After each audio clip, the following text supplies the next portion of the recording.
ભારતની અંદર minor minerals જોવા મળે છે, માઇનર મિનરલ્સ, એની બાબતે 3 વિધાન આપેલા છે, એ જોવાના છે. પ્રશ્ન પૂછવાની શક્યતા બહુ ઓછી છે. યુપીએસસીમાં પ્રશ્ન પૂછાયેલો છે, ક્લાસ 3માં બહુ ઓછી શક્યતા છે કે પ્રશ્ન પૂછે, પણ પીએસઆઈ માટે આ પ્રશ્ન મહત્વનો થઈ જાય છે. શું લેવા મહત્વનો થઈ જાય છે એ જોઈએ. પહેલું વિધાન એવું કહે છે કે send is a minor mineral. Send જે છે એ માઇનર મિનરલ છે. અકોર્ડિંગ ટુ ભારતના જે કાયદા કાનૂન જે છે એના અંતર્ગત સેન્ડ માઇનર મિનરલ છે, તો એ વિધાન બિલકુલ સાચું છે. સેન્ડ માઇનર મિનરલ છે.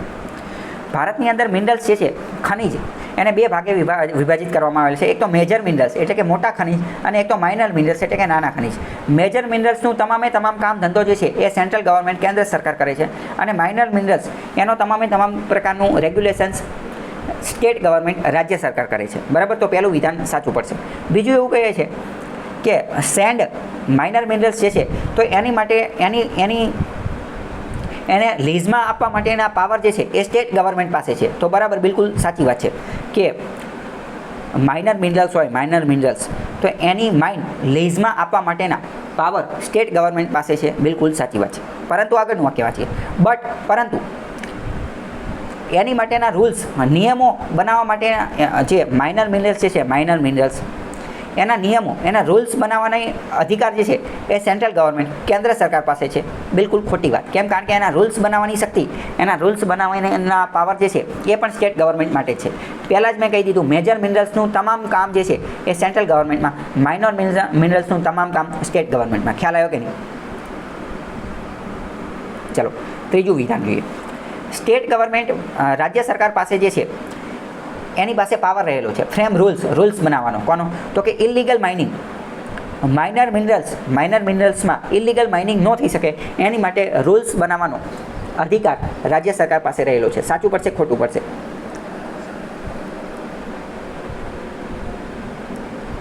અત્યારે તો ચલાવી દીધું કે સાચું પડશે. બરાબર, કે સાચું પડશે. માઇનર મિનરલ્સનું તમામ બાબત હોય, માઇનર મિનરલ્સનું, તો એ બાબતના તમામ રૂલ્સ, રેગ્યુલેશન્સ ગમે એ બનાવવાનું હોય તો એ રાજ્ય સરકાર કરશે. મેજર મિનરલ્સ હશે તો એની માટે બધું કામ કોણ કરશે? તો કે કેન્દ્ર સરકાર કરશે. પ્રશ્ન યુપીએસસીમાં પૂછાઈ ગયેલો છે, બહુ હાઈ લેવલનો પ્રશ્ન છે. આની માટેનો એક એક્ટ છે, MMDR act, mines and minerals development and regulations. Mines and minerals development and regulation. Mines એટલે કે ખાણ, મિનરલ્સ એટલે કે ખનિજ. ખાણ અને ખનિજ એનું આપણે ડેવલપમેન્ટ કરવાનું છે, પરંતુ એટલું બધું ડેવલપમેન્ટ નથી કરી નાખવાનું કે બધા ખનિજ એક હારે જ કાઢી લેવી અને અહીંયા ડિઝાસ્ટર થઈ જાય અને ક્લાઇમેટ ચેન્જ થઈ જાય અને સસ્ટેનેબલ ડેવલપમેન્ટ ન રહે. એટલે કે એનું રેગ્યુલેશન્સ પણ કરવાનું છે. બરાબર, MMDR શબ્દ સમજી ગયા? Mines and minerals development and regulation. શબ્દ સમજ્યા કે નહીં પહેલાં? બરાબર, ચલો. તો MMDR એક્ટ ઉપરથી આ પ્રશ્ન પૂછેલો છે.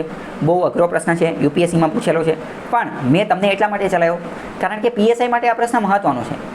પીએસઆઈ અંતર્ગત એક આવતું હોય, ગેરકાયદેસર ખનન થતું હોય તો એ પીએસઆઈ આ બધું કામ કરવાનું હોય. પોલીસ સ્ટેશને આનું થોડી ઘણી કાર્યવાહી જે છે એ કરવાની હોય. હું જે એરિયામાં રહું છું એ એરિયાની બાજુમાં તો ગેરકાયદેસર ઘણું બધું ખનન થાય છે. કોલસાનો બહુ મોટું હબ છે. બરાબર, તો એટલા માટે આ પ્રશ્ન મહત્ત્વનું થઈ જાય છે. અને અત્યારે છેલ્લા થોડા સમયથી સરકારે આની ઉપર લાલ આંખ કરેલી છે. કોની ઉપર? તો કે માઇન્સ એન્ડ મિનરલ્સ ઉપર, ગેરકાયદેસર જે ખનન થાય છે એના કારણે. બીજી વસ્તુ, ગેરકાયદેસર જે ખનન થાય છે તો એના કારણે ડિઝાસ્ટર જોવા મળે છે. આપણે વાત કરીએ, વાયનાડની અંદર 5 જેટલા ગામની અંદર જે છે લેન્ડ સ્લાઇડિંગ જોવા મળેલું છે. લેન્ડ સ્લાઇડિંગ, એક મિનિટ. તો વાયનાડ નામની જગ્યા જે છે, વાયનાડ નામની જગ્યા, ત્યાં 4-5 જેટલા ગામ જે છે અહીંયા લેન્ડસ્લાઇડ જોવા મળેલું છે. અને લગભગ 200-300 ઘણા બધા માણસો જે છે એનું મૃત્યુ થયેલું છે. એવું માનવામાં આવે છે વાયનાડમાં જે લેન્ડસ્લાઇડ થયું એની પાછળનું એક કારણ જે છે એ આ માઇનિંગ એક્ટિવિટી છે, અથવા અહીંયા જે ઇન્ફ્રાસ્ટ્રક્ચર બની રહ્યું છે એ એક્ટિવિટી છે. આની પહેલાં ઉત્તરાખંડની અંદર એક જગ્યા છે, કાશીધામ કે એવું કંઈક, હું અત્યારે નામ ભૂલી ગયો છું. તો એ ગામ ખાલી કરાવવામાં આવ્યું હતું. ખ્યાલ છે? ગામનું નામ યાદ છે તમને? હા, એ 4 ધામ પ્રોજેક્ટ બનાવેલા હતા એ. બરાબર, પણ એનું એક્ઝેક્ટ ગામનું નામ યાદ હતું કંઈક, મને અત્યારે એક્ઝેક્ટ યાદ નથી. બરાબર, તો એ આખું ગામ ખાલી કરી નાખ્યું હતું કે ત્યાં લેન્ડસ્લાઇડ થાય છે. એ ગામ આખું જમીનની અંદર નીચે ઘસી જતું એવું લાગતું હતું કે નીચે દબાઈ જાય છે.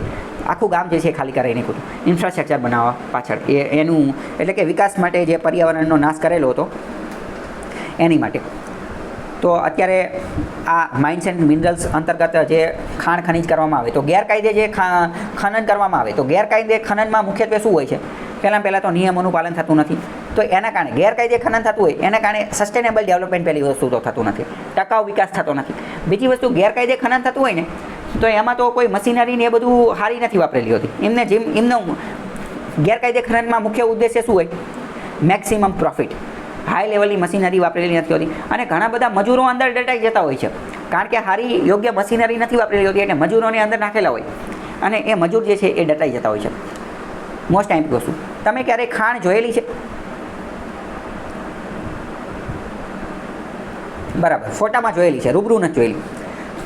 રૂબરૂ તમે જાઓ તો તમને એવું લાગે કે તમે અલગ જ દુનિયામાં આવી ગયા છો. KGF રોકીનું જે કોલાર ગોલ્ડ ફિલ્ડ જે છે બરાબર, એની કરતાં પણ વધારે ખતરનાક વસ્તુ જે છે એ અહીંયા જોવા મળતી હોય છે. તમે આ રૂબરૂ જઈ અને જો તો હકીકતમાં અહીંયા અલગ જ શહેર વસ્તુ હોય ને એવું લાગે. જેટલી જમીન ઉપર છે એટલું જ તે નીચે અંદર ખાડો કરેલો હોય અને નીચે અંદર એક અલગ જ શહેર વસ્તુ હોય એવું લાગેલું હોય. ભૂગર્ભની અંદર અલગ જ શહેર વસ્તુ હોય એવું જે છે લાગતું હોય. ગેરકાયદે ખનન જે છે એ કેટલું ખતરનાક લેવલે ચાલતું હોય એનો હું તમને એક આંકડો આપું તો અમુક વાર તો ગેરકાયદે ખનન એટલું ચાલતું હોય કે લોકો એક દિવસના લાખ રૂપિયા કમાતા હોય. એક દિવસની એની આવક લાખ રૂપિયા હોય. ગેરકાયદે ખનનની બીજી વાત કરું તો અમુક બાબતો એવી હોય કે જ્યારે પોલીસની રેડ ને એ બધું પડે ને તો એ લોકો એમનો જે સામાન હોય ને JCB, ખટારા, ટ્રક, આઈસર, ડમ્ફર આ બધી વસ્તુ લેવા માટે પણ એ અહીંયા જ મૂકીને જતા રહે. એ લેવા પણ આવતા નથી અને એમને અમુક વાર પૂછેલું હોય તો એ લોકો એમ કહે કે હવે એની અમારે જરૂર નથી. કેમ? કારણ કે અમારા પૈસા જેટલા નીકળી ગયા છે કે હવે એની જરૂર નથી. એ કે જેટલા રૂપિયાનું કે જેટલું ઇન્વેસ્ટમેન્ટ છે આપણી ભાષામાં કહીએ કે જેટલું રોકાણ છે ડમ્ફર ઉપરનું કે JCB ઉપરનું એટલા પૈસા ઓલરેડી કમાઈ લીધા છે બરાબર. તો ગેરકાયદે ખનન જે છે ઇલીગલ માઇનિંગ વારંવાર ચર્ચામાં રહેતું હોય છે. લોકો ઘણા બધા અધિકારીઓ એમાં 2 નંબરના પૈસા પણ બનાવતા હોય છે. પણ ઇન શોર્ટ આપણી માટે MMDR એક્ટ મહત્ત્વનો છે. બીજું સેન્ડ, રેતીનું તે ગેરકાયદેસર ખનન થતું હોય છે. આ મૂડીમાન, ચોટીલામાન, થાનમાન એ બધી જગ્યાએ આ ખાસ જોવા મળતું હોય છે બરાબર. તો આ ગેરકાયદે ખનન તો આપણે મેઇન શું યાદ રાખવાનું છે કે સેન્ડ શું છે એ માઇનોર મિનરલ્સ છે અને માઇનોર મિનરલ્સ હોવાથી એનું બધું કામ ધંધો કોની અંતર્ગત? રાજ્ય સરકાર અંતર્ગત આવે છે બરાબર. અને તમે પણ એકવાર ફિલ્ડમાં જશો, નોકરી લાગશો તો આ બધું તમે પણ જોશો. બીજો કોઈ પ્રશ્ન હોય તો પૂછો.